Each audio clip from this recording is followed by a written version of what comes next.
Part 14.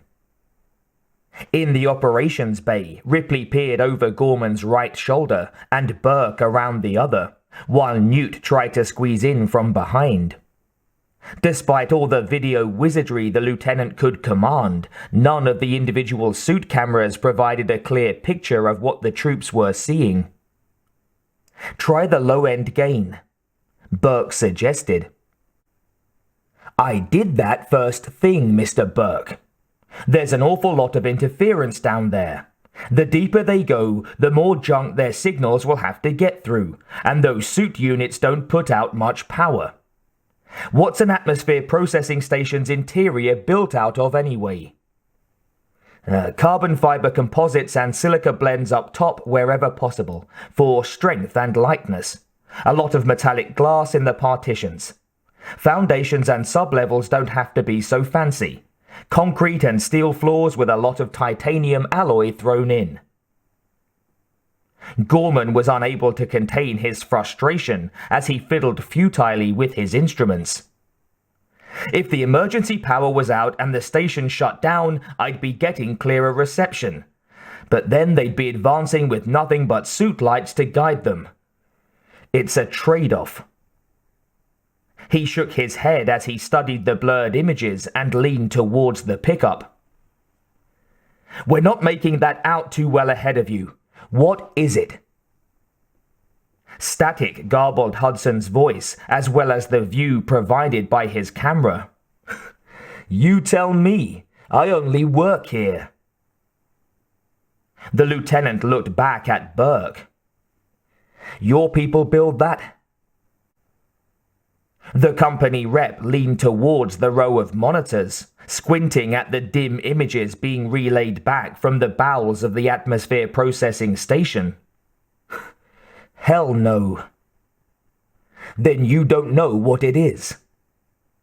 "I've never seen anything like it in my life." "Could the colonists have added it?" Burke continued to stare, finally shook his head. "If they did, they improvised it.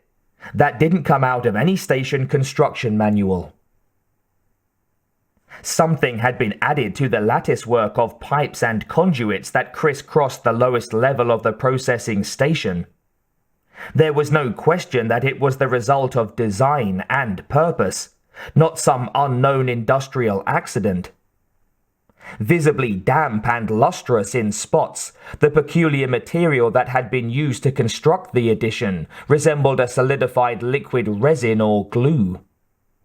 In places, light penetrated the material to a depth of several centimeters, revealing a complex internal structure.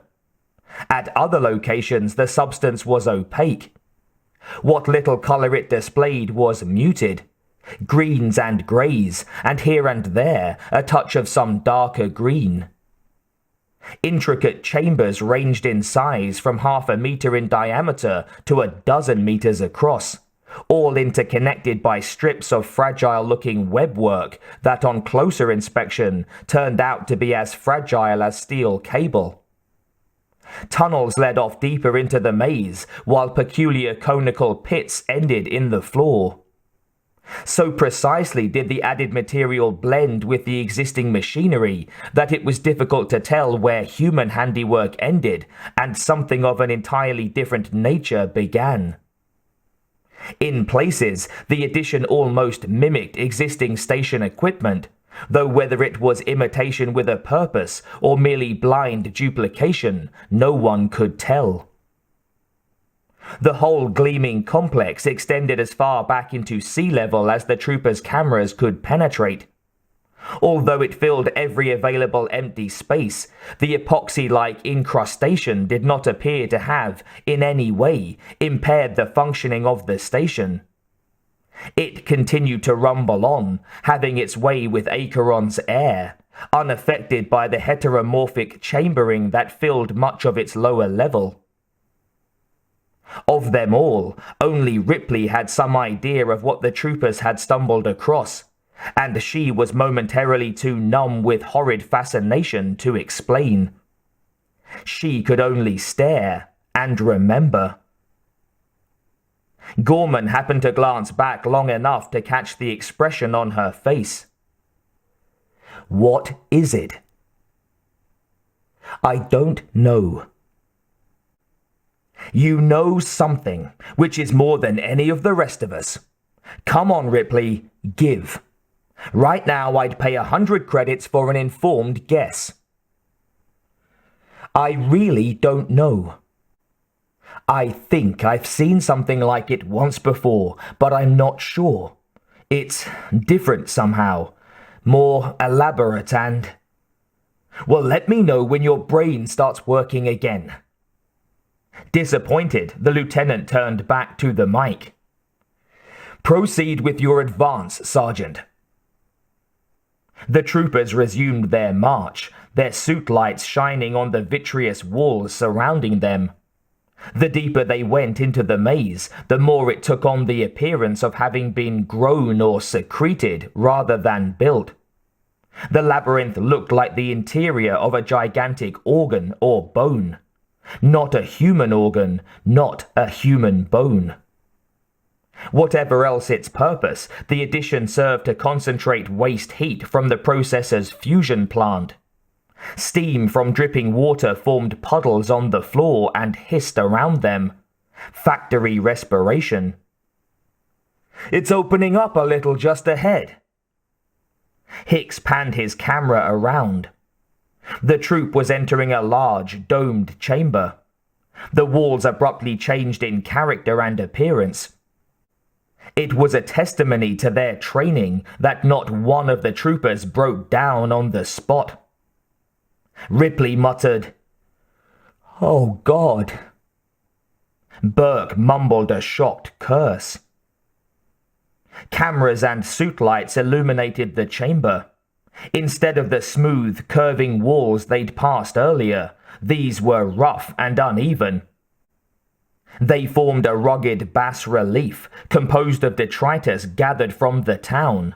Furniture, wiring, solid and fluid state components, bits of broken machinery, personal effects, torn clothing, human bones and skulls, all fused together with that omnipresent, translucent, epoxy-like resin. Hudson reached out to run a gloved hand along one wall, casually caressing a cluster of human ribs. He picked at the resinous ooze, barely scratching it. "You ever see anything like this stuff before?" "Not me." Hicks would have spat if he'd had room. "I'm not a chemist." Dietrich was expected to render an opinion, and did so. "Looks like some kind of secreted glue. Your bad guys just spit this stuff out or what, Ripley?" I don't know how it's manufactured, but I've seen it before, on a much smaller scale." Gorman pursed his lips, analysis taking over from the initial shock. "Looks like they ripped apart the colony for building materials." He indicated the view offered by Hicks's screen. "There's a whole stack of blank storage disks embedded there. And portable power cells." Burke gestured towards another of the individual monitors. "Expensive stuff. Tore it all apart." "And the colonists," Ripley pointed out, "when they were done with them." She turned to look down at the somber-visaged little girl standing next to her. "Newt, you'd better go sit up front. Go on." She nodded and obediently headed for the driver's cab. The steam on sea level intensified as the troops moved still deeper into the chamber. It was accompanied by a corresponding increase in temperature. "It's hotter than a furnace in here," Frost grumbled. "Yeah," Hudson agreed sarcastically. "But it's a dry heat." Ripley looked to her left. Burke and Gorman stayed intent on the video screens. To the lieutenant's left was a small monitor that showed a graphic readout of the station's ground plan. They're right under the primary heat exchangers. Yeah. A fascinated Burke was unable to take his eyes off the view being relayed by Acheron's camera. Maybe the organisms like the heat. That's why they built... That's not what I mean. Gorman, if your people have to use their weapons in there, they'll rupture the cooling system. Burke abruptly realized what Ripley was driving at. She's right. So? Asked the lieutenant. So, she continued, that releases the freon and/or the water that's been condensed out of the air for cooling purposes. Fine. He tapped the screens. It'll cool everybody off. It'll do more than cool them off. For instance, fusion containment shuts down. So? Why didn't she get to the point? Didn't the woman realize that he was trying to direct a search and clear expedition here?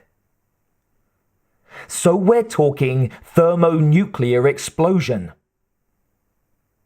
That made Gorman sit back and think. He weighed his options. His decision was made easier by the fact that he didn't have any. Acheron, I want you to collect rifle magazines from everybody. We can't have any firing in there. Acheron wasn't the only one who overheard the order. The troopers eyed one another with a combination of disbelief and dismay. Is he crazy? Wierzbowski clutched his rifle protectively to his ribs, as if daring Gorman to come down and disarm him personally. Hudson all but growled. What are we supposed to use, man? Harsh language? He spoke into his headset. Hey, Lieutenant, you want maybe we should try judo? What if they ain't got any arms? They've got arms, Ripley assured him tightly. You're not going in naked, Hudson, Gorman told him. You've got other weapons you can use. Maybe that wouldn't be such a bad idea, Dietrich muttered. What, using alternatives? Wierzbowski muttered. No, Hudson going in naked. No living thing could stand the shock. Screw you, Dietrich, the Comtech shot back. Not a chance. With a sigh, the medtech yanked the fully charged magazine from her rifle. Flame units only. Gorman's tone was no nonsense. I want all rifles slung. Well, you heard the lieutenant. Acheron began circulating among them, collecting magazines. Pull 'em out. One by one, the rifles were rendered harmless. Vasquez turned over the power packs for her smart gun with great reluctance. 3 of the troopers carried portable incinerator units in addition to their penetration weapons. These were unlimbered, warmed up, and checked. Unnoticed by Acheron or any of her colleagues, Vasquez slipped a spare power cell from the back of her pants and slipped it into her smart gun. As soon as the sergeant's eyes and all suit cameras were off them, Drake did likewise. The 2 smart gun operators exchanged a grim wink. Hicks had no one to wink at and no smart gun to jimmy with. What he did have was a cylindrical sheath attached to the inner lining of his battle harness. Unzipping his torso armor, he opened the sheath to reveal the gunmetal grey barrel of an antique pump-action 12-gauge shotgun with a sawed-off buttstock. As Hudson looked on with professional interest, the corporal resealed his armor, clicked back the stock of the well-maintained relic, and chambered a round. "Where'd you get that, Hicks? When I saw that bulge, I thought you were smuggling liquor, except that'd be out of character for you. You steal that from a museum?" "Been in my family a long time. Cute, isn't it?" "Some family. Can it do anything?" Hicks showed him a single shell. "Not your standard military-issue high-velocity armor-piercing round, but you don't want it going off in your face either." He kept his voice down. "I always keep this handy, for close encounters. I don't think it'll penetrate anything far enough to set off any mushrooms." "Yeah, real cute." Hudson favored the sword off with a last admiring look. "You're a traditionalist, Hicks." The corporal smiled thinly. "It's my tender nature." Apone's voice carried back to them from just ahead. "Let's move! Hicks, since you seem to like it back there, you take rear guard." "My pleasure, Sarge." The corporal rested the old shotgun against his right shoulder, balancing it easily with one hand, his finger light on the heavy trigger. Hudson grinned appreciatively, gave Hicks the high sign, and jogged forward to take up his assigned position near the point. The air was thick, and their lights were diffused by the roiling steam. Hudson felt as though they were advancing through a steel and plastic jungle. Gorman's voice echoed in his headset. "Any movement?" The lieutenant sounded faint and far away, even though the Comtech knew he was only a couple of levels above and just outside the entrance to the processing station. He kept his eyes on his tracker as he advanced. "Hudson here, sir. Nothing so far. Zip. The only thing moving around down here is the air." He turned a corner and glanced up from the miniature readouts. What he saw made him forget the tracker, forget his rifle, forget everything. Another encrusted wall lay directly in front of them. It was marred by bulges and ripples and had been sculpted by some unknown, inhuman hand. A teratogenic version of Rodin's Gates of Hell. Here were the missing colonists, entombed alive in the same epoxy-like resin that had been used to construct the latticework and tunnels, chambers and pits, and had transformed the lowest level of the processing station into something out of a xenopsychotic nightmare. Each had been cocooned in the wall without regard for human comfort. Arms and legs had been grotesquely twisted, broken when necessary in order to make the unfortunate victim fit properly into the alien scheme and design. Heads lolled at unnatural angles. Many of the bodies had been reduced to desiccated lumps of bone, from within which the flesh and skin had decayed. Others had been cleaned to the naked bone. They were the fortunate ones who had been granted the gift of death. Every corpse had one thing in common, no matter where it was situated or how it had been placed in the wall. The rib cages had been bent outward, as though the sternum had exploded from behind. The troopers moved slowly into the embryo chamber. Their expressions were grim. No one said anything. There wasn't one among them who hadn't laughed at death, but this was worse than death. This was obscene. Dietrich approached the still intact figure of a woman. The body was ghostly white, drained.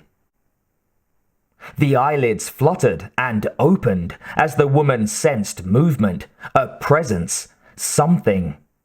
Madness dwelt within. The figure spoke in a hollow, sepulchral voice, a whisper conjured up out of desperation. Trying to hear, Dietrich leaned closer. "Please, kill me." Wide-eyed, the medtech stumbled back. Within the safety of the APC, Ripley could only stare helplessly, biting down hard on the knuckles of her left hand. She knew what was coming, knew what prompted the woman's ultimate request, just as she knew that neither she nor anyone else could do anything except comply. The sound of somebody retching came over the operations bay speakers. Nobody made jokes about that either. The woman imprisoned in the wall began to convulse. Somewhere she summoned up the energy to scream, a steady, soaring shriek of mindless agony.